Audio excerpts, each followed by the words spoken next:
Hey there, friends. Here with Sandy Nienaber, FCCer and GM of Catalyst Coffee, and we're gonna have a Coffee Convo. Pause.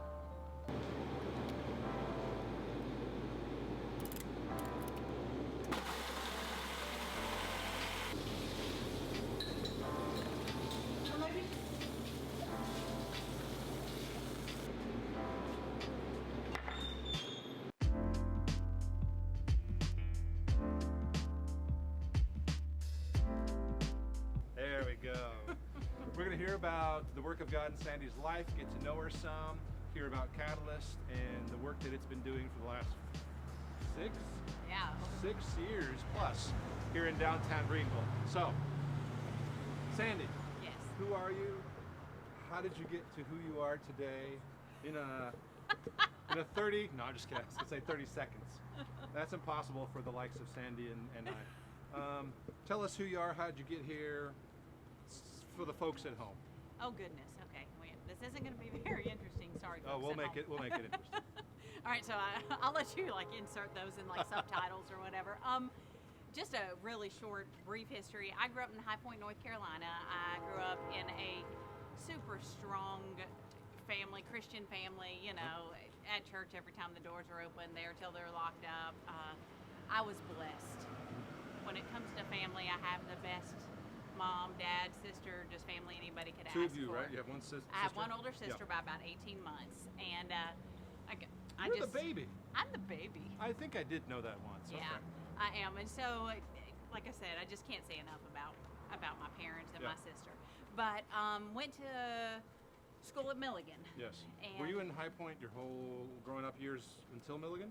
Yeah, I moved away. We moved for like a year and a half. I lived in Cary near Raleigh when I was in high school, then ended up moving back my senior year to the high school I had previously attended. Yes. So it was a little bit interesting, but yeah, basically High Point the whole time. Yeah. And Same room, same like house? No, my parents like to move. Yeah. So, Mine did too. Yeah. So I moved houses quite a bit, and when I was little, before I knew, I'd lived in like Arkansas, Missouri, Texas, North Carolina, that kind. But I landed and grew up in North Carolina. So. Okay. And then anyway, so I was at Milligan, and Rick, my husband. Yes. Met him through. He was at ETSU working on his master's. That's right. Yes. Because he's from Cincinnati. He is from Cincinnati, Yeah. and My I hometown. overlooked that. Yeah. So you guys met when he was at ETSU doing his master's. Right. Okay. I had a friend at Milligan who ran track at ETSU, and he had a friend who ran track, and so they introduced us, and the rest is, as they say, history. His Nienaber history. Yeah. No, but in basically things besides my family that shaped me growing up, or just really at Milligan, I got heavily involved in missions work. Yeah. I'd spent a lot of time in Mexico and on Mexico mission trips, leading people over there. Did and you do some Crossroads? Yep, stuff? Crossroads. Yep, missions is who I worked with, Yeah. and before they even became Crossroads. And you took Spanish, or was that your major, or? I have a degree in Spanish. I took Yeah. enough in high school and had a friend who was from Puerto Rico that we would speak in Spanish, so I Yeah. placed out of enough in college. Why don't you say something in Spanish that Tengo means, miedo. Look means things. él no sabe lo que está diciendo, por eso yo voy a hablar como. Hablar means say or speak, right? Right? Yes, pobrecito. I don't know. I don't. But What did you just say? I just said he wants me to say something, so I was going to talk bad about you, but you interrupted me, and so That's there goes good. fooled again. Just in time. But I used to speak really good Spanish back in the day, and right now I get my practice at Monterey. So like all of us. But so quickly, things that formed me basically when I was at Milligan. Yeah. I found out that I have a benign brain tumor. Yes. And so I had brain surgery, radiation treatments, different things, and that I still have it. They removed most of it. I've had another round of radiation where it had grown back, and it's caused a lot of problems, with my eye and stuff like that. But You go to Duke still once a year or so? I do. Yeah. I go and get a checkup and see, but then,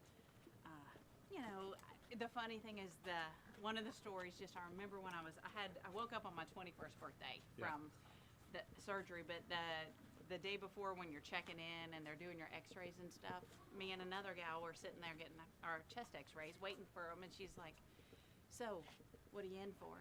And I was like, "Well, I have a brain tumor. I'm having brain surgery tomorrow." And I was like, "What about you? What are you in for?" And she's like, "Well, I have to have my foot amputated."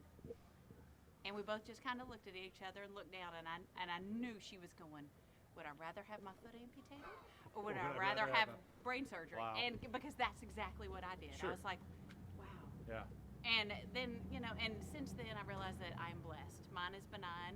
I was having radiation treatments with young kids who had cancer, Sure. and and God has a plan, and I have a hard head. Now I have titanium in there, so I have a really hard head, but to get my attention, it takes a lot, or he uses big things to get my attention and make me realize that I'm not in control. Yeah. He is, and that he's got a plan, and I got to stop freaking out, because I tend to freak out, or then I'll settle down a little bit. But I'm tracking. Okay, so we're downtown. So let's talk about Catalyst Coffee in downtown. oh, I love Catalyst Coffee downtown. Tell us about Catalyst Coffee. Catalyst is awesome. Catalyst is a marketplace ministry that was birthed by some men at First Christian, some donors at First Christian, who wanted to come up with a way to help with the revitalization of downtown. Thus the name Catalyst. Exactly. And to give back to the community and organizations in the community that are already doing good work. Yeah. And so hopefully, once we turn a profit and pay all of our expenses, be able to give back. And so rather than saying, "Hey, we need a food bank," we've got a food bank. Let's just support the other ministries, people, missions that already exist. Yeah. And also to become watch this, third place. Isn't that a great word? That's a fantastic concept. Yeah, see, become a third place for people to hang out, meet, connect. And honestly, that's really what we've done. It's just, you get there and you stay. People have meetings, they, meet up with people, they do homework, and it's just, you don't come and go. It's not fast food, it's not a drive-through. You A lot come of and hang out. meetings, a lot of Bible studies, Oh, yeah. a lot of business meetings, lawyers meeting with clients, Yeah. Bridal moms meeting showers, over coffee, bridal showers, a whole bunch of things like that. Yeah. The back room has been used for a lot of that kind of stuff. Oh, absolutely. So because we have a back room, it's not huge, but it can be, if no one's back there, it's free to use whatever, but you can rent it out. Yeah. And a lot of people do that. And as a matter of fact, we even have rented out the whole space before too, for wedding showers and Right. different parties, birthdays, different events like that. Yeah. But it's interesting because right now it's a great model. We love it. The community loves it, but Yeah. everybody knows this because everybody's experiencing COVID. Right. But that model is kind of hurting us a little bit because we're not a come in, get out. We're a come in, stay a while, hang out, talk to people, which Yeah. is kind of anti-COVID. That's going to be my next question. How has COVID affected things? Share some of that with the folks. Okay. It's been hard. It's been amazing. It's been so great. Yeah, love COVID. Let's go back. Let's go back to that deal with it with humor thing. flourishing. Yeah, no. Honestly, it's been really tough. Yeah. We had just hit our stride. It's taken a long time. It's Yeah. taken about 6 years to pay off our debt, to get in a place where we could give away money more freely. We have been giving away things. Absolutely, and we've been giving. We'll make sure let's loop it back around to that. But tell us Yeah. about COVID. Okay, yeah, and now we're in a position where our people are afraid to go out Yeah. in general. So the audience that we had that was this big is now half of that, and without school meeting, and the people just aren't coming out. A lot of students came after school. Classes would even meet there, and of course. Right, that's and gone. we're trying to follow, be as strict with the guidelines as we can possibly be. We want to make sure that when people do come to Catalyst, they feel safe. Sure. And so, we go above and beyond and try to follow all the CDC regulations. Matter of fact, we were inspected by the health inspector a week ago Monday, and we took his temperature. He's good. But so That's good that the health inspector's yeah. COVID safe. Exactly. So we let him in, but now he said we were strongly COVID compliant. But I feel like this is, I know God's using this time for all of us because I kind of take a lot of, I'm stressing. Sure. What do I need to do? What can I fix? You know, Right. I feel responsible. But like I said, I didn't create COVID, but I've got to learn how to cope in it. And Yeah, we all trust. have to learn what life, what Catalyst, what church, what school, what our family look Yep. like, not just during, but coming out of COVID world. Exactly. Yeah, it's a lot to have to think through and change and adapt to. And yeah, because I'm bad about going, oh, you know what, Sandy, stop trying to control it. Sit back. God's been in control when you let him. You know, when you sit back and listen. So I think as long as he wants us here, we'll be here, and no matter what that ministry or what it looks like. Are there any lessons you can think of? You mentioned listening to what God has to say. What lessons are you seeing for Catalyst, for you, if any, at this point? Well, I think for like all of us, that you have to find new ways to serve. You know, we're not putting God in a box and saying that this is the way church is run, this is the way our ministry is run at Catalyst. There's obviously different ways to reach people, different ways to minister, different ways to do. So just being open to that. Yeah. And it's hard because I feel like, you know, I'm like, oh man, we worked so hard to get it like this. Right. Now you want me to change it? Well, we had just done the renovation. Oh. The renovation basically is done when all of the lockdown begins. Exactly. So Like, nobody right even then. Yeah, nobody even knows. You Right. can't come in and remember what the condiment counter looked like. Right. So, guys, we have a beautiful condiment counter. If you want to come see it, I can show you before and after pictures. It looks really, really good. Yeah, and it so does. a lot of the work that was done never got, you know, this big grand reopening or Yeah. check it out, you know, and a lot of it was, you know, just superficial, cosmetic. And so just speaking of the renovations and Yeah. looping back around, next time you're in Catalyst, which hopefully is soon, step back into that back room that we do rent out, and there's a sign on the wall that says "Love People," and it lists almost all of the organizations that we've supported, given money to, given, you know, stuff to. If there's been an auction or a high school ad, we've been there. So we just tried to find ways to give when we didn't have huge amounts of money to Right. give. We've still been doing that Yes, regardless. exactly. And Yeah. so sometimes we gave money, sometimes we gave stuff. So, but because we love Greenville, we Yeah. really do, and I love Greenville. So, We love God, people, Greenville, coffee. For me, sometimes coffee moves up that list and is an important second step before I get to the love people part early on in the morning. But yeah, I love you more when you love coffee first. hey, that's good. That's good. That's good. Oh, What have you learned about leadership, about your gifting, about the best use of your gifting and in leadership from being GM at Catalyst? oh gosh, that I am totally not qualified. None of us is qualified to lead like we think we are. That it's a lot harder Yeah. than you think it is, and that I can't make everybody happy. What parts of it do you mean by what's a lot harder? Especially initially, I wanted to be everybody's friend. I wanted everybody to like me. Mm-hmm. And looking at Catalyst as a ministry, it was hard for me to realize that we are a marketplace ministry. So I'm still responsible for people to perform their job, to do their work, to, Right. you know, so I have to learn to kind of be mean, or, you know, hey, do it or you lose hours, or do this, or this can't, you know, the different baggage that people have, but then trying to balance the two. Yeah. To be able to be a good boss, a good leader, but also be compassionate and Yeah. show the love of Christ, because I want working at Catalyst to be different than working anywhere else. Right. So, Yeah, it's hard to balance. We have standards. You must do these things. Just because we're a Jesus-based place doesn't mean you get to do whatever you want. right, and it's actually the opposite. Yeah. Your standards should be higher. Right. We should expect more. Anything else about leadership or things you've learned by being at Catalyst?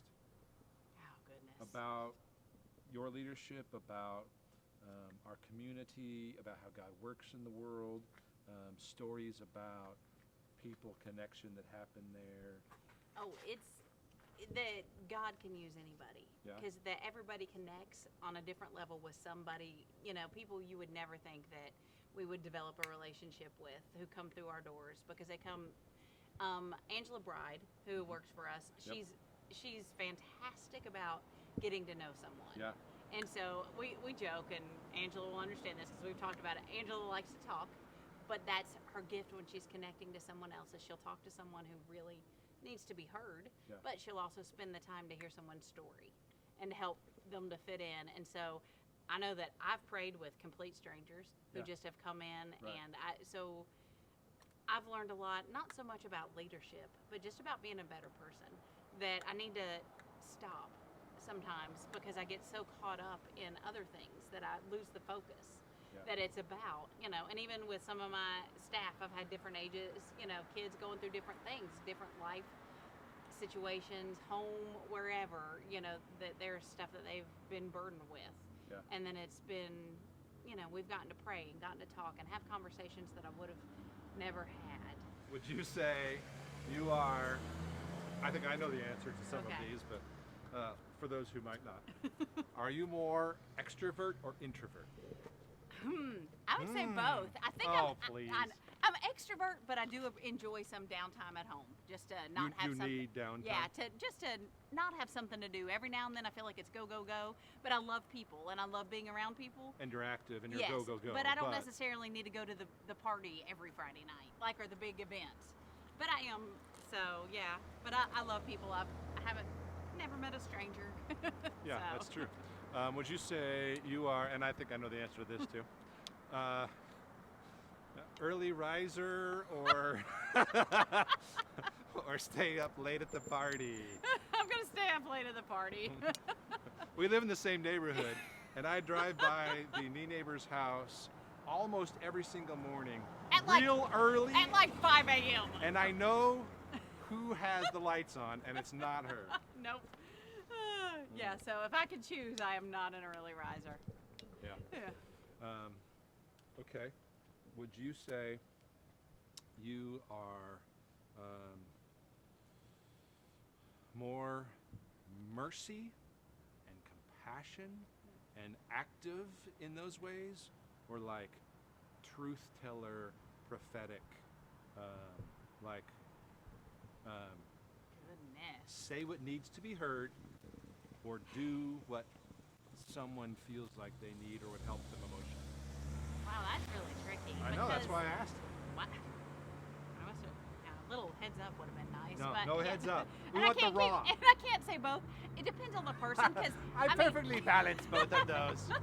Because, no, don't perfectly balance, but I think I know there are certain people that I just speak truth to and say flat Depending on person Depending situation. on so I have no problem saying no. Well, I know that's true. Yes. I speak my mind, but I'm also personally, I think I'm very I don't know. Well, you're an active doer. Yes. So it's not like you're not a person of mercy and helps in those ways. Oh yeah, no, and I love that. I love being involved in stuff. I like to feel needed. I like to feel like there's something I can contribute. Yeah. And so maybe that's bad. I don't know, but I love to do stuff and be a part of things, and yeah. Why do you think you love theater and have been involved in theater and musicals for a long time? Gosh, I love. What's that tell us about you? That it's a good way. It's a way that I can use my creativity, and I feel like I'm not the best, but I feel like God's gifted me there. And so I feel like it's just the one avenue that I'm comfortable knowing where I'm at. I know what I can and can't do. I know my abilities, and I know it's a place that I can work on to get better. Right. And stuff like that. And I just feel comfortable. You get to be someone else somewhere else, not think about anything. It's all just, you get up there and you pretend, you're an evil, wicked witch. And then in real life, so when you're not typecast, no, but it's an escape.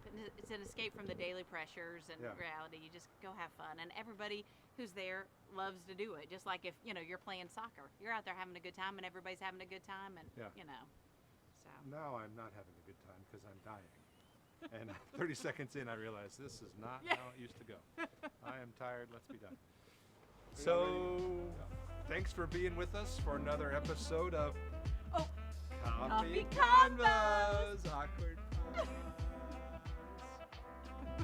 and hearing about who Sandy is and how God's gifted her and using her in our community